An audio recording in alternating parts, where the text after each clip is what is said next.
Hi, പെരുന്നാളിന്റെ തലേന്ന് പോയപ്പോ പിന്നെ ഇപ്പൊ അതൊന്ന് തല പൊക്കുന്നു. അതുപോട്ടെ, ഞാൻ കഴിഞ്ഞ വീഡിയോയിൽ ഒരു ചൈൽഡ്ഹുഡ് സ്റ്റോറി പറയാന്ന് പറഞ്ഞു. സോ ഇന്ന് അത് പറയാന്ന് വിചാരിച്ചിട്ടാണ് വന്നത്. എന്റെ UKGയുടെ ആനുവൽ ഡേന്റെ ടൈമിൽ ഞാൻ ഒപ്പനക്ക് പാർട്ടിസിപ്പേറ്റ് ചെയ്തിട്ടുണ്ടായിരുന്നു. പ്രോഗ്രാംസ് ഒക്കെ നൈറ്റ് ആണ്. സോ അന്ന് ഈവനിങ് നമ്മുടെ ടീച്ചർ എല്ലാവർക്കും മെഹന്തി ഇട്ടത്. നോട്ട് ദ പോയിന്റ്, കെമിക്കൽ കോൺ ആണ് അവിടെ യൂസ് ആക്കിയത്. ബ്രാൻഡിന്റെ പേര് പറയുന്നതിന് എനിക്കിപ്പോ കുഴപ്പമൊന്നുമില്ല, കാരണം ഇത് നടന്നൊരു സ്റ്റോറിയാണ്. നമ്മൾ ഇതൊരു 3 മണിക്ക് ഇട്ടതിന് ശേഷം 5 മണിയാകുമ്പോഴത്തേക്ക് കഴുകി കളഞ്ഞിട്ടുണ്ടായിരുന്നു. കാരണം ബിഗ് ബി ആണ്, ഇൻസ്റ്റന്റ് കോൺ ആണ്. ഇത് ഇട്ട മുതൽ എൻ്റെ ഒരു ഫ്രണ്ടിന് ഭയങ്കര കൈയൊക്കെ നീറുന്നുണ്ടായിരുന്നു. ബട്ട് അതെല്ലാവരും ഒരു നെവർ മൈൻഡ് രീതിയിലാണ് എടുത്തത്. എല്ലാം കഴിഞ്ഞ് ലാസ്റ്റ് പ്രോഗ്രാമിന്റെ ടൈം എത്തിയപ്പോഴേക്കും ഇവളുടെ കൈക്ക് ഈ മെഹന്തി ഇട്ട സ്ഥലത്ത് മാത്രം ഭയങ്കര പൊള്ളി, അതായത് ബബിൾസ് വന്നിട്ടായിരുന്നു ഉണ്ടായത്. അവൾക്ക് അത്രയും നാളും പ്രാക്ടീസ് ചെയ്ത് ഒപ്പന കളിക്കാൻ പോലും പറ്റിയിട്ടുണ്ടായിട്ടില്ല. പിന്നെ എൻ്റെ ഓർമ്മ ശരിയാണെങ്കിൽ ഒരു മാസം അങ്ങനെ കഴിഞ്ഞതിന് ശേഷമാണ് അവൾ മൊത്തത്തിൽ ഓക്കെ ആയത്. ആൻഡ് ഇതില് അവളിട്ട മെഹന്തിയും ഞാനിട്ട മെഹന്തിയും സെയിം സാധനം. ആൻഡ് എനിക്കൊന്നും പറ്റിയിട്ടുമില്ല,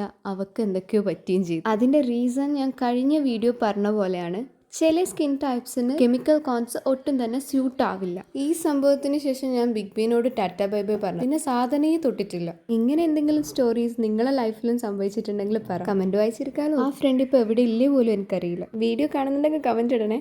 ബൈ.